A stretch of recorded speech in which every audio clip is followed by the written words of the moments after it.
आज अतिशय आनंदाची गोष्ट आहे की महाराष्ट्रामध्ये 5 फॉरेन युनिव्हर्सिटीजला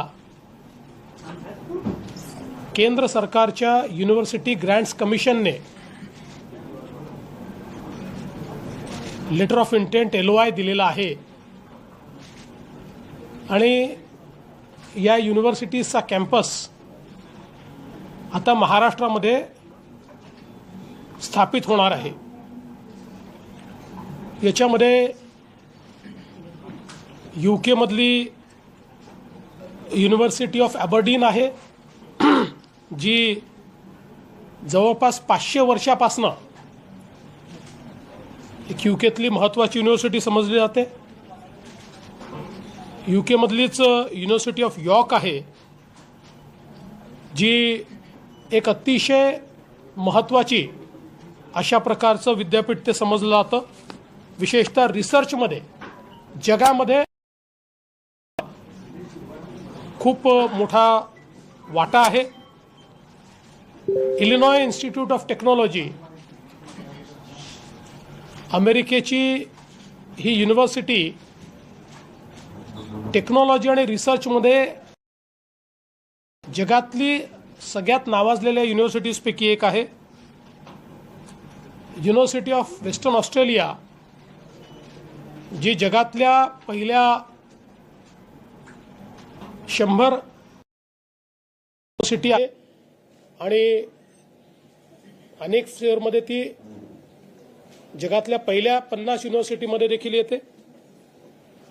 आणि त्यासोबत द इन्स्टिट्यूटो युरोपियो दी डिझाईन IED ही डिझाईनच्या क्षेत्रातली इटलीची अतिशय जागतिक नामांकित अशा प्रकारची युनिव्हर्सिटी आहे। या 5 युनिव्हर्सिटीजला आज LOI देण्यात आलेला आहे। आपल्याला कल्पना आहे की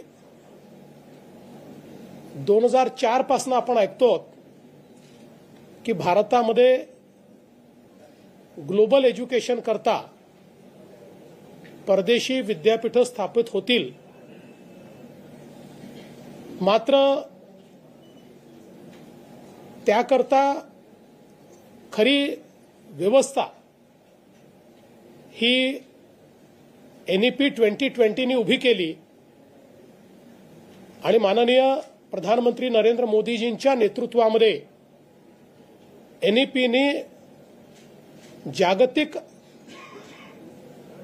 शिक्षणाकरता, नॉलेज करता, विद्येकरता भारताची दारं खुली केली।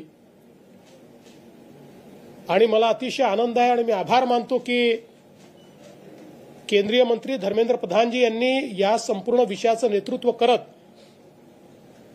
आज या 5 युनिव्हर्सिटीज